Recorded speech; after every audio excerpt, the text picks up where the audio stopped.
100 years ago, Red Wing, Minnesota was a river port, growing as fast as it could. Farms and factories, shops and hotels sprang up and grew like the wheat in the surrounding rich Mississippi River Valley. It was a great time to be in business. Charles Beckman, shoe seller, thought so, although what he really wanted was a boot that fit and that would last. See, he watched the blacksmiths, the carpenters, and the farmers, and he saw that they really needed more than one kind of boot and more than 4 sizes. Hard work required the right boots. When no manufacturer could help him, he helped himself, and with other investors, started the Red Wing Shoe Company. Soon, every 10 hours, 110 pairs of boots marched out of that first factory. The story of the extraordinary fit, comfort, and durability of Red Wing boots spread, and the company flourished. Red Wing's commitment to make shoes that fit the job continued, and in 1912, we introduced the black and brown Chief, especially made for farmers with manure-proof leather. It carried the new company logo, a likeness of the legendary Dakota Chief, Red Wing. But global troubles reached Red Wing when World War I erupted. Soon, all the young men left town to fight. Women entered the plants to begin making the famous Pershing boot, number 1088, for our fighting men. It was so popular that we continued to make that boot until 1965. As the decades passed, the work that people did changed, and we changed with it. Today, we produce over 2 million shoes a year, nearly 10,000 pair each day. We make over 180 styles, and we deliver work, play, and leisure shoes to more than 100 countries. So no matter the size of your foot or the demands of your job, Red Wing has a shoe for you. Built to fit, built to last. Before we send a shoe out the door, before we put on the sole, before we shape the shoe, before we assemble the parts, before we cut the leather, we ask our customers what they want us to do. We learn everything there is to know about the job, the worker, and the shoes they are currently using. And then we design a better shoe. We figure out the best materials or find a new material. We try existing patterns and we create radical new ones. And then we test that shoe in the real world of hard work and hard play. When we're finally convinced that we have a better shoe to offer, only then do we begin to build them. It all begins with the leather. In the beginning, Charles Beckman teamed up with the SB Foot Tannery so he could get the best, most durable leather for his shoes. Today, we own and operate that tannery, so we control the quality of our leather. Our hides are chosen by us for our boots. We make no compromises on leather. Every year, 140,000 full hides, plus tons of hooks and eyelets, plus 3,281 miles of laces, plus 250,000 gallons of liquid soles are brought together by the good people in our raw materials warehouse. They help keep the factories running. A Red Wing shoe starts here, in the cutting room. Our cutters average 26 years on the job, so their highly skilled work and careful calculations are masked by movements that appear nearly effortless. They are cutting out the different pieces of leather required to make a particular boot. They lay a die, like a cookie cutter, on the leather, and then use a hydraulic press to create a crisp, clean cut. You'll see them jump from die to die. These craftspeople have been well trained, and they know from experience exactly from where on the hide each piece must be cut if the boot is to live up to the standards required to be a Red Wing. Man-made materials are used to line the inside of many of our boots to improve fit and comfort. We cut them on a computerized cutting machine. Built to fit, built to last. Red Wing shoes.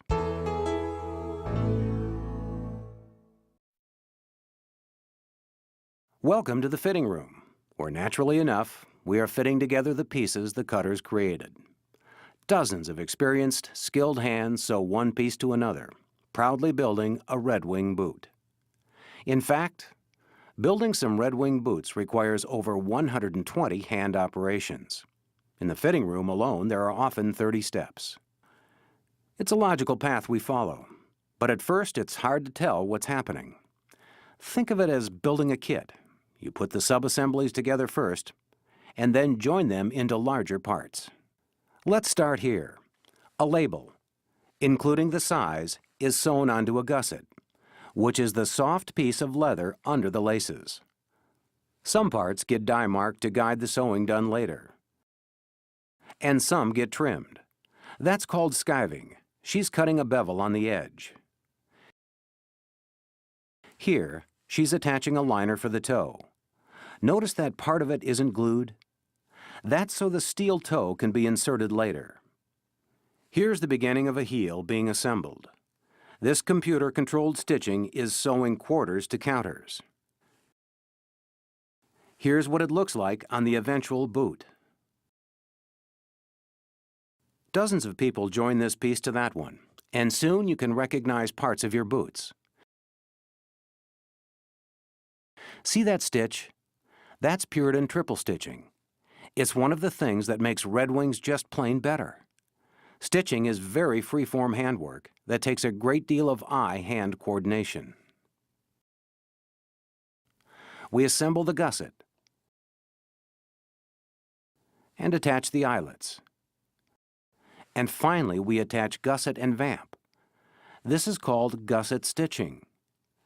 And then your Red Wing is ready for lasting, the next department.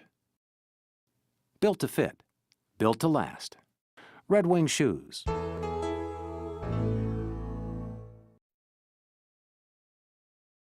This is the lasting department, where we fit the shoes to your feet. But your feet are busy, so we use last to stand in for you. Our lasts are made to be the same shape as your foot, so we have over 30 styles in hundreds of sizes.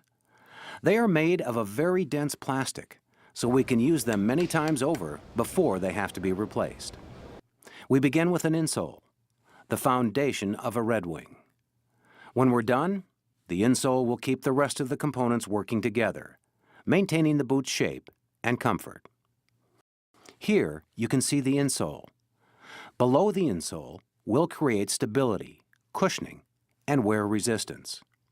From the insole up, you'll experience comfort and stability, a shoe working with the shape of your foot. Some insoles get hand-cut, a lot like we cut the leather, while others get cut by computerized equipment. She's applying a layer of cement. We let that dry for a bit and send it along so we can attach the ply rib. We'll connect the rest of the boot to this rib just a bit later. These are the hands of Red Wing shoes, the hands of true craftspeople, fast, strong, skillful hands with no wasted motion.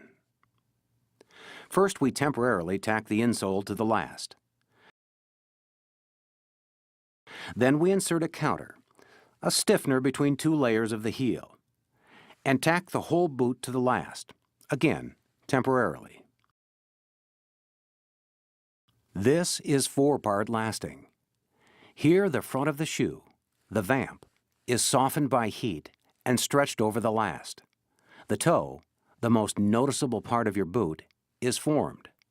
But sometimes they pull the leather back, and what you see is the liner. That's because they're going to insert a steel toe between the leather and liner. But first we trim off some excess material. A little adhesive. A quick tap or two, and the steel toe is on. We add a strip to hide the steel edge because Red Wings must be strong and good-looking. Now we pull the leather back over the toe and cement it in place. Automatic extruders shoot just the right amount of glue, and clamps hold it in place until it dries. The next job is to pull the leather down tight on the last and staple the sides. We have to take out those temporary tacks. Give the heel a nice shape. This is called seat lasting. And cut off some excess material. and send the boot off to bottoming, the next step to becoming a Red Wing. Built to fit, built to last. Red Wing shoes.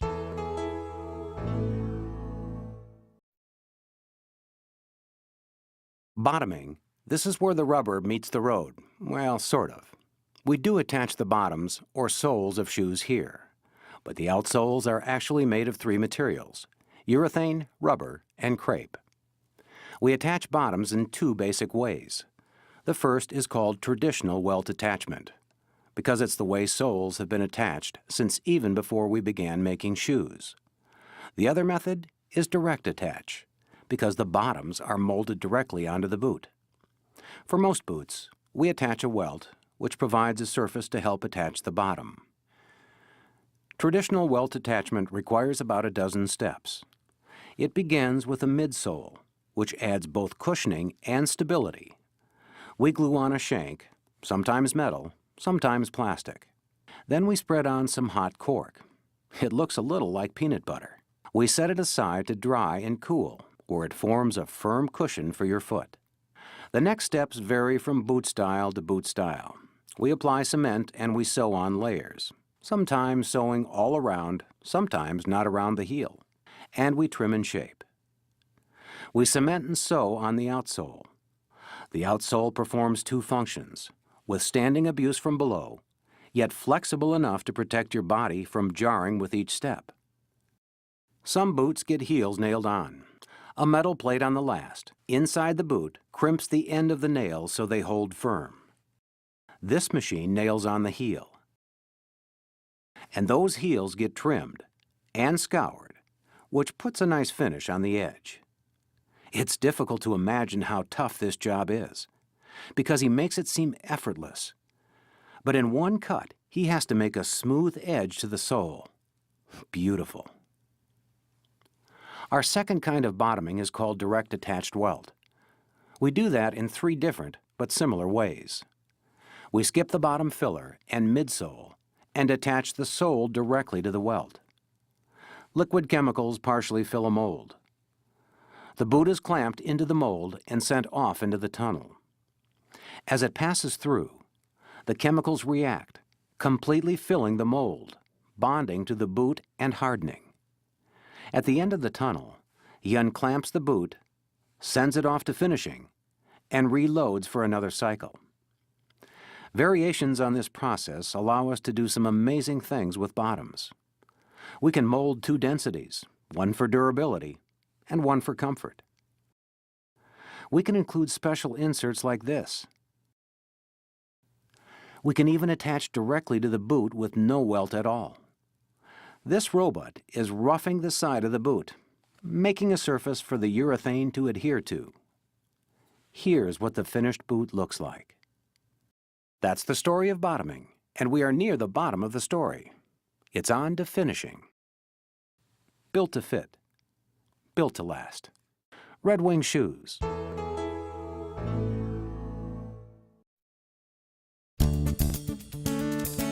The final step for a Red Wing is finishing, and that's what we're doing. First, it's the last of the lasts. These last pullers are removing them and sending them back to start the next pair of Red Wings. One last time, craftspeople put hands on the boots to add some oil here, some rubbing there, until the boot is perfect. Some boots get a footbed, what you feel most when you walk. It must be tough, stable, and soft, all at once, to cushion your foot and provide just the right amount of comfort and support. We use technically superior materials to ensure healthy walking day after day. Some boots need laces, of course. We go through miles and miles of laces. Boxes are prepared. Then each boot gets wrapped and boxed up for the trip out of the factory and into distribution. First stop is the warehouse, where you'll typically find 300,000 pairs of footwear. Every week, 50,000 pairs leave this warehouse, going to retailers in over 100 countries around the world. It is there, in a shoe store, that our story begins and ends. From our founder until today, Red Wing has always been about good fit. Our salespeople are specially trained to measure and fit your shoes, and they will carefully match your needs to the proper footwear, choosing from over 180 styles in 23 sizes and 10 widths. Well, I think that Red Wing always has prided itself on being the best work shoe and the best performing shoe in the market. We tend to use only the best materials that we can, and I like to think that the people that work here take their time to do the job right. We get letters from customers saying how wonderful the shoes are, and like the steel toes, that they've saved somebody's toe from getting crushed. Very proud. Very proud that we still have an American-made shoe. Because let's face it, you got good shoes and happy feet, you're a happy person. Isn't that right? Our boots have helped build the world, from buildings and bridges to gardens and games. Everywhere people work hard or play hard, you'll see Red Wing shoes.